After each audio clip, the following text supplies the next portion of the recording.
Hello, ladies and gentlemen. Thank you very much for joining me today on this live podcast on how to make herbal self care a way of life. What is herbal self care? That means you're taking care of yourself using herbal medicine. And to do this, you need to be doing it daily and be proactive. Um, and if to do that daily and to be proactive and prevent disease, like myself, not gone to a medical doctor for 45 years, um, you have to make it a way of life. So why am I bringing up this subject? Well, one, of course, I've had thousands of patients, and every day I meet new ones, and I have patients that I've known for 10, even 15 years.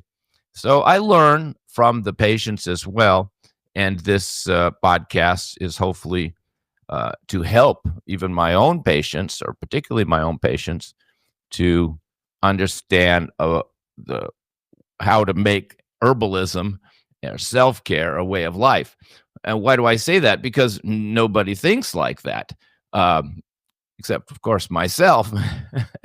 Because to me, herbalism is all about prevention. But to my patients, it's about, in most cases, their last resort.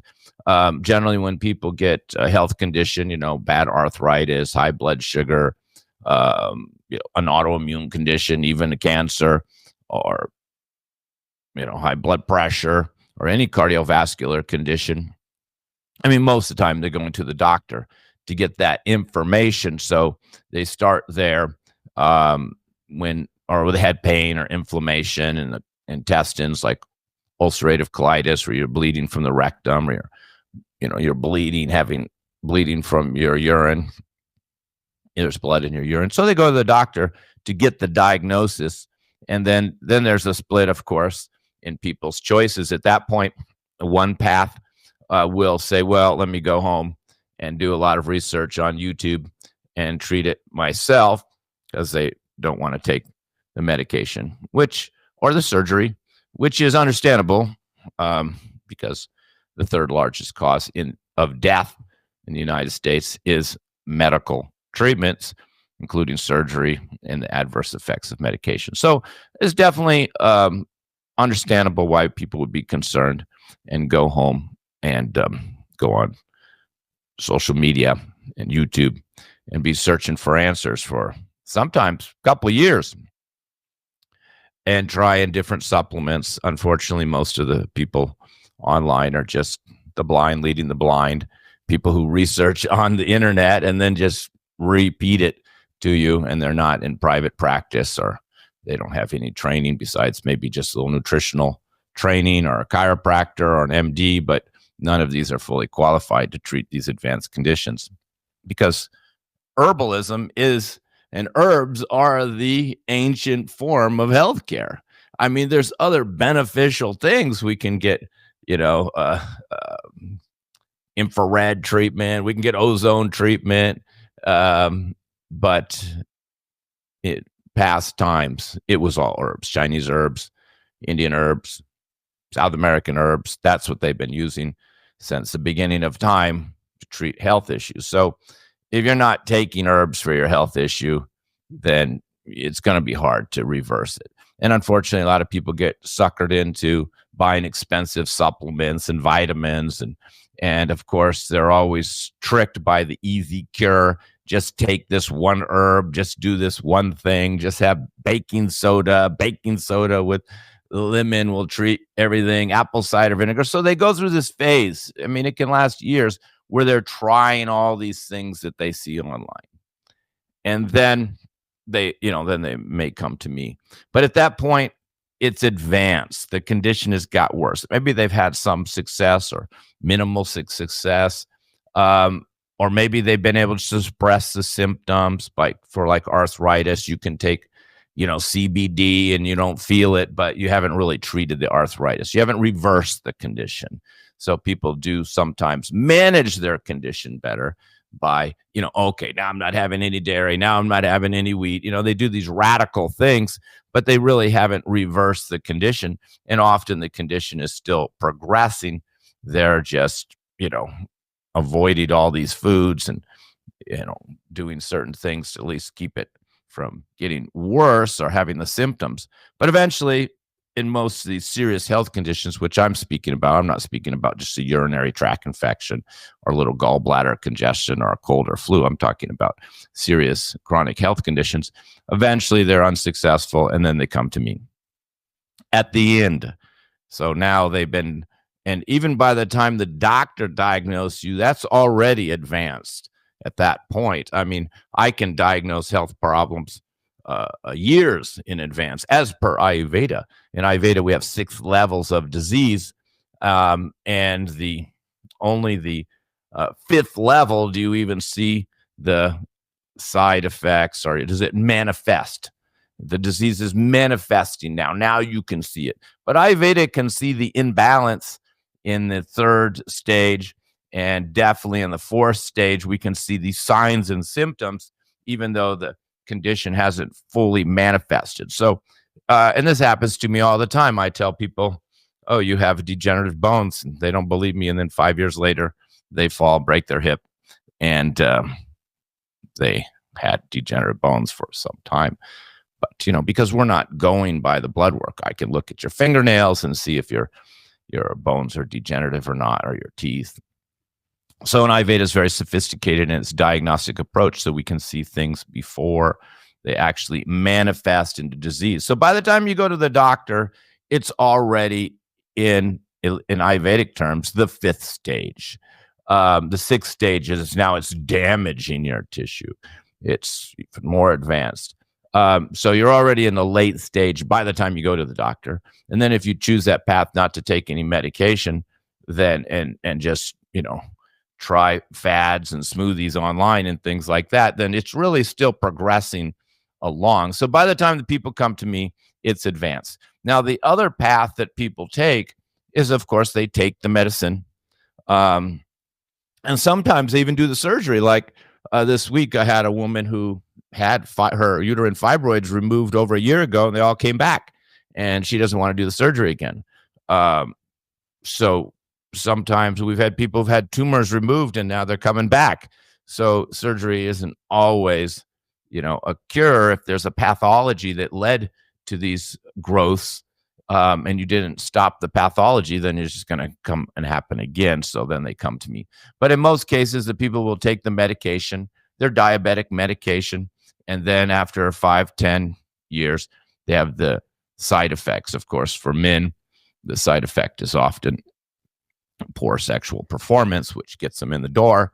But many of these medication, like high blood pressure medication, will also lead to kidney failure. So then their kidneys are starting to fail, and then they find out it's due to the medication. So they have to get off, or they're taking other medication and it's upsetting their stomach. So then the doctor's giving them medication for their stomach, and then it becomes a cascading problem.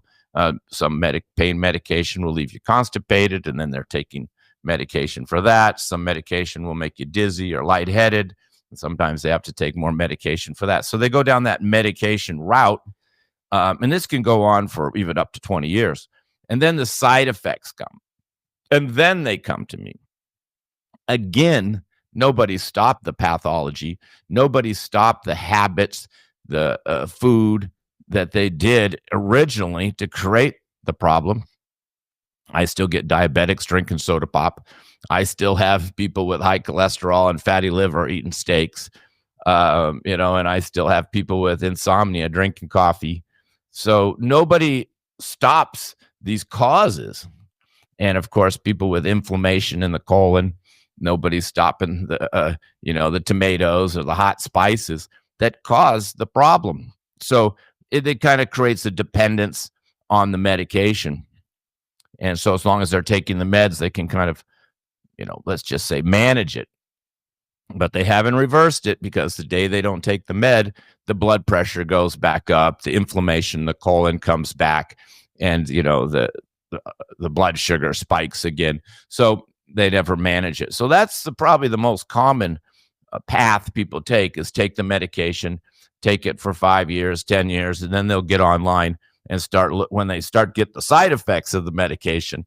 And a lot like kidney failure. A lot of people are coming to me with kidney failure, and the cause, of course, is the ACE2 inhibitors, the high blood pressure medication, which a lot of times their doctor even tells them was the cause of their kidney failure, because all medication is slowly damaging your kidneys and your liver.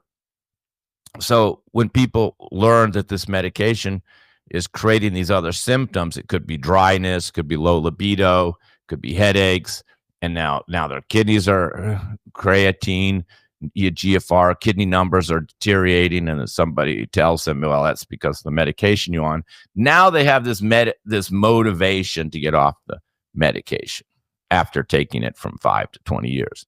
Then they go online and do the trial and error online for sometimes years. And then they come to me. Again, they're coming at the late stage. All of my patients. I can't even remember the last patient who said, hey, my health's pretty good, but I want to learn a better diet according to Ayurveda. I want to be proactive. I want to be preventive. Nobody comes to me for that. Now, of course, a lot of common sense can be applied to be healthy and proactive, eating better, taking whole food supplements, not drinking, not smoking, things like that. And a lot of these people already do that. Unfortunately, this won't be enough to reverse a serious chronic health condition, because the treatment that's been used since the beginning of time for all health conditions has been herbalism. In all cultures, South American culture, South Asian culture, the Indian culture, the Indian system of Ayurveda, which is what I was trained and follow. And then, of course, Chinese have their system. Some would say heavily influenced in the early days by Ayurveda, but they have their very sophisticated and detailed herbal system as well, which involves other things like acupuncture. But to get acupuncture without the herbs, you're really missing the point. And it would be like getting an Ayurvedic massage without the herbs. The herbs are the treatment. And that's what can reverse all of these health conditions. So my point is, people are seeing my herbal treatments, or any herbal treatment for that matter, as a replacement to their medication, because they don't want to have to take the medication. And so their perspective of taking the herb is the same as taking a medication. They want to get off of it as soon as possible. They don't want to take it long. They don't want to take it forever. They're scared a lot of times to just take herbs. I know people taking 5 or 6 medications, and then they're scared to drink a cup of tea. So there's this fear that's been, ingrained or conditioned into our Western society that herbs are dangerous. And of course, this is greatly due to censorship, misinformation, and the inability of people like myself to really come out and say what we're doing. It is improving, no doubt. There's become less censorship, more openness, and somebody like myself is feeling more comfortable in just the last 5 years, particularly after COVID, to speak up. But not during COVID. There was even more censorship during that time than there is now. So, things are opening up, and there are other Ayurvedic doctors and Chinese herbalists like myself treating advanced conditions. And we're just keeping a low profile because of the censorship taking place. We can't create a lot of waves, even though we're treating serious health conditions every day that the Western world still believes are untreatable. So here's my point. My point is that herbs should be a way of life. That's what we're talking about. Herbal self-care. It's a way of life. It's not a replacement for medication. Medications only existed for a little more than 100 years. Your grandparents were all taking herbs and tonics and different things. The Native Americans were all taking herbs. The South Americans and the shaman herbal doctors were all taking herbs. So all there was herbs for tens of thousands of years. It's only been in this short, recent time where we've been taking pharmaceutical medication. And a lot of that information we did, of course, get from the Nazis, who were very advanced in pharmaceutical care. And unfortunately, they did um, practice on their prisoners, and they over abused a lot of these medications, particularly amphetamines and barbiturates. But then after the war, the scientists came over um, to the Western countries, the France, England, the United States, all absorbed these scientists, and then we got a lot of the information about the pharmaceutical medications that the Nazis were creating. So they were the best of pharmaceutical. They were the leaders in pharmaceutical medication were the Nazi regime, and partially because they were testing on humans, which is now against the law in the Geneva Convention. So back to herbalism. We need to think of taking herbs in a different manner. We need to think of being preventive and proactive in maintaining our overall health and wellness.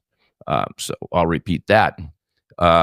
We need to understand that we don't want to just use herbs only to treat a specific ailment, but to be proactive, have a proactive approach to maintaining your overall health and wellness and avoiding health conditions.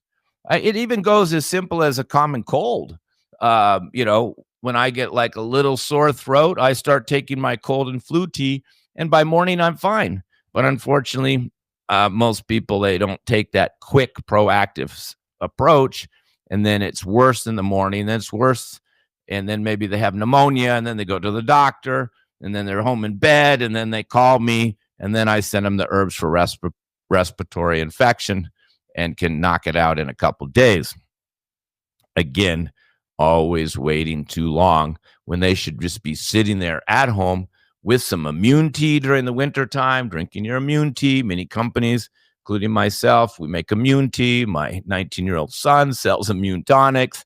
I sell 2 or 3 immune teas plus like 4 immune formulas from Ayurveda based on your prakriti or body type. Other companies, even in the supermarket, you can buy immune tea. So these should be taken regularly in the winter as it gets cold to be preventive. And then have like one of my products, cold and flu tea, to actually fight the cold or flu in the early stages. Because once it progresses, then I have to give you much stronger herbs called respiratory infection formula. And there I have a couple different variations, one with mucus, one without mucus. But the whole point is prevention is so much easier. And that's what you want to do. That's why I haven't been to a medical doctor for 45 years, is because I'm trying to catch all these little health issues in the early stage. If I feel a little bloated, I'll start taking herbs. If I only seem to have one bowel movement, it didn't come till later in the day, and I feel a little blocked up, well, that night I just take some herbs to get my bowels moving. I don't wait till I get constipated.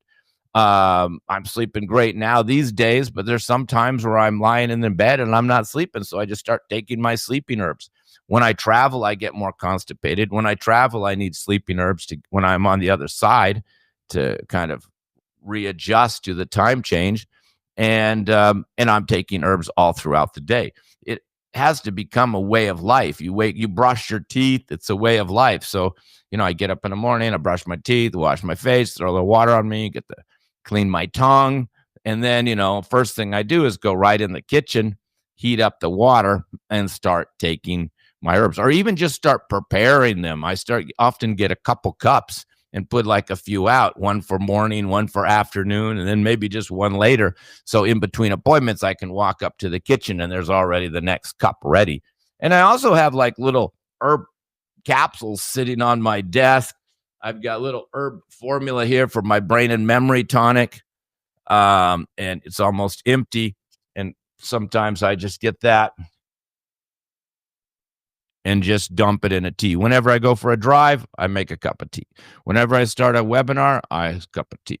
Whenever this is actually an immune tea here, even though I don't have anything. I'm just very cold here. And I just put some brain herbs in it. And then sometimes I can pop down some herbal capsules as well, which I also have sitting on my desk. These are immune modulating capsules. They're just little herb balls. And then, uh, but I feel they're very good for me. I pop those in. So while talking to you, I've just had an immune tea, brain and memory formula, and immune modulating capsules just while talking to you. So, you have to integrate it into your life. Whenever I start an appointment, I always come with a cup of tea. Whenever I start a webinar, I make a cup of tea. Whenever I get in the car, go for a drive, I make a cup of tea. Sometimes I'm making relaxing tea. Sometimes I'm doing brain tea. Sometimes I'm doing memory and energy tea. Um, Sometimes I'm doing sleeping formula. That's a way of life because I'm trying to keep everything running good. I'm trying to keep my digestion good, my elimination good, my sleep good, my energy good, my libido good.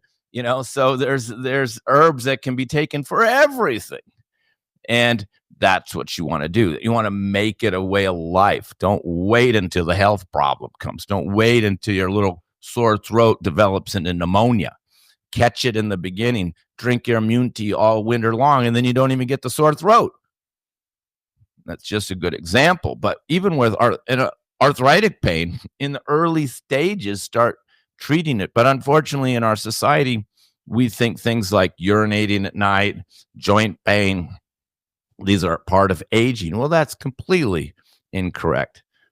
My mother's almost 90. I've got clients in their 90 who I've treated in their 90s who I've treated for arthritis, and they have no arthritis. It's completely reversible. And I'm not the only one doing it.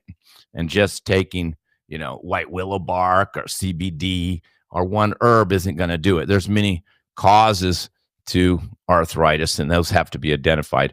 And the people are generally creating the health problem themselves. That's a whole nother subject, but everybody's creating the health problem. And unfortunately, a lot of people try to blame their genes or their grandparents. And maybe you have a predisposition to some condition because your great grandparent had it, but mostly they had the same bad habit of like just eating steaks all the time. Now you're eating steaks, and then they had fatty liver and high cholesterol. Now you got fatty liver and high cholesterol. So you didn't get it in your genes. You got it from eating the steak. Or if you're Indian, Pakistani, or Mexican, you could be having chili pepper and hot spices. And your parents maybe had irritable bowel or in IBS, and now you've got it. But the cause is the hot spices, not your genes. So it's kind of another subject, but you have to eliminate these causes. That's part of your proactive treatment, taking herbs, and not doing things that could make the condition worse, which is, what I'm doing when I'm treating people and doing appointment is first I'm identifying the causes. Number one, I don't just jump in and start giving you herbs. I got to figure out why this person has this condition, and they're creating it every time. And so I have to explain to them, they have to stop all these habits. Sometimes people got candida from having smoothies. People got gas and bloating and constipation from snacking on nuts. It goes on and on. And then once you remove those, then of course, we have to give them the right diet for their own dosha or prakriti or body type, because unfortunately people just follow extreme diets online, and that could be even part of their problem. And then finally, we use the herbs to treat and reverse the actual condition. So the herbs are the main treatment, not the diet. And a lot of times the smoothies and the nuts and the granola bars, they all have to go. They often are causing more trouble than good. So herbalism really needs to be a way of life. Self-care needs to be a way of life. You need to be proactive and address all health conditions in the early stages. And even you can start doing that yourself. Most people don't even treat their own health conditions by going on YouTube in the early stages. They still wait until the later stages when the condition is more advanced anyway. I mean, if you started catching these conditions in the early stage, maybe there's enough information on YouTube to change your diet, take a few vitamins and minerals and supplements are not herbs, but they are preventive. I take food-based supplements and vitamins every day. I'm taking a natural D, I'm taking natural magnesium at night. I take D probably twice a day. And particularly in the wintertime, I'm taking zinc, particularly in the wintertime. I'm taking a food-based multi, and I'm also doing my food-based superfood. So I'm doing supplementation. I'm just using foods more like wheatgrass, barley grass, spirulina, and things like this, um, which are preventive by nature. So it's good to herbal, food-based supplements can help in being preventive. And I have given webinars on using food-based supplements and the value of food-based supplements and nutritional self-therapy to avoid health conditions. So everybody could be doing that in the early stages. And then as the condition advances before it gets worse, then you're going to go to a good herbalist or make an appointment with myself and treat it quick and clean when it's easy. Think of a person who's got this squeaky noise coming out of their car, and then they just keep going and keep going and keep going. And they're like, looking online what to do. Somebody says, spray some WD-40 in there, and they spray it in there, and the squeaky goes away for a while. Then it's back. And, this goes on for a year or two. And then they take it into the car dealer, and the car dealer says, well, I mean, now your brake drum is damaged. It was only your brake pads, but since you didn't bring it in, you kept driving it. Now we have to change your whole brake drum. It's the same. You got a problem with your car, you got to take it in early. You don't want to just keep dinking around, messing around, and guessing what the problem is when there's some mechanic who could just fix it quick and clean and get the job done. And, how much are you going to learn about fixing your car by watching YouTube videos? Now, I do fix my cars and I do watch YouTube videos, but more about maintenance and understanding and things like that. But you got to take it in. And I find a little problem with the car, and then I take it in and I tell the mechanic, look for more problems. Don't just check the fluids, check the filters, and, make a little extra effort to find problems. Because if you tell a car mechanic to find problems in your car, he's going to find problems. And if you come to me and you don't even have any health issues, I'll find plenty of health issues, particularly if you're in your 30s and the 40s. I can tell you your health issues that are going to come in the 50s and the 60s.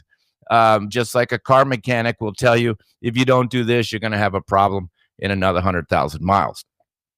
He knows it's his job. He's doing it every day. So this is what you want to do. You want to come into the herbalist and do regular checkups. You want to take your car in for the oil change every 3,000 miles. You want every 10,000 miles, you want to have a mechanic look at it, whether you have any problems or not. All these filters need to be changed on a regular basis. You don't want to sit around and wait for the problem. To take care of your car, you have to be proactive, and you have to be good at maintenance. It's the same for the human body. You have to be maintaining,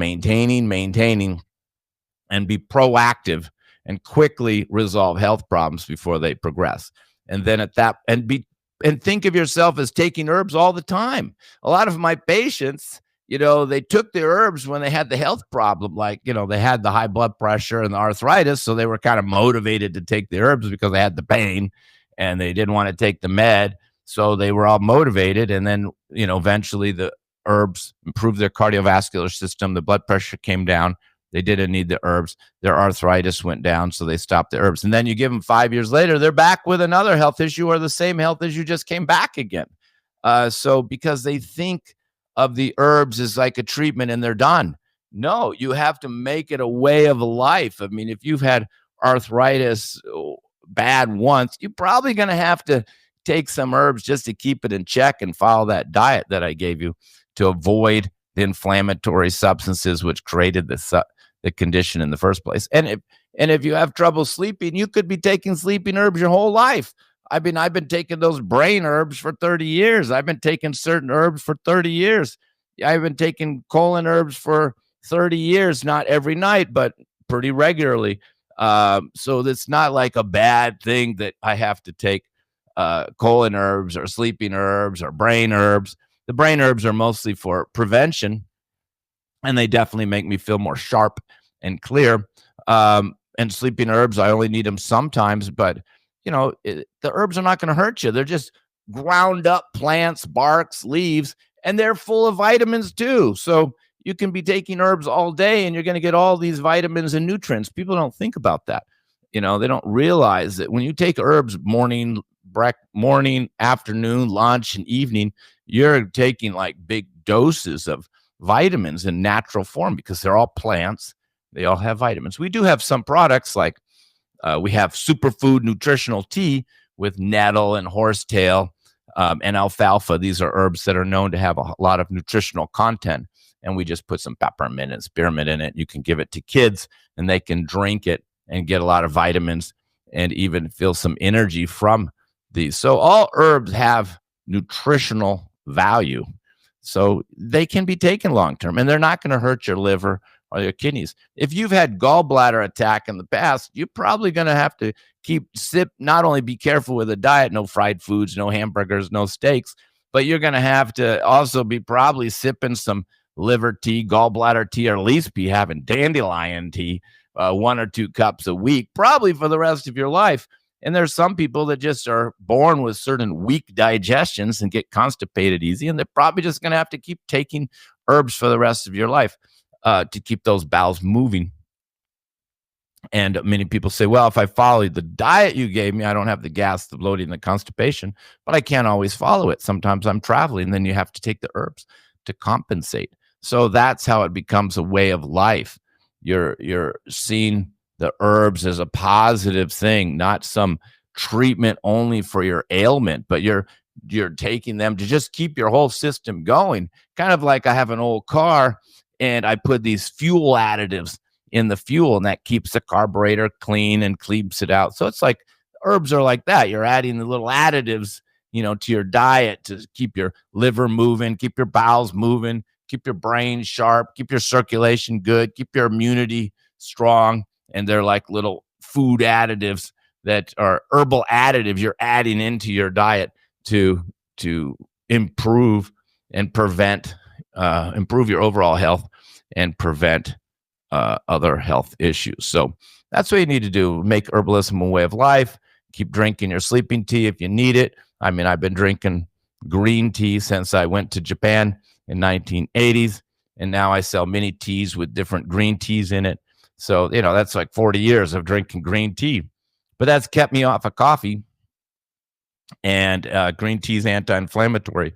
Well, the coffee bean, whether it's decaf or not, is inflammatory.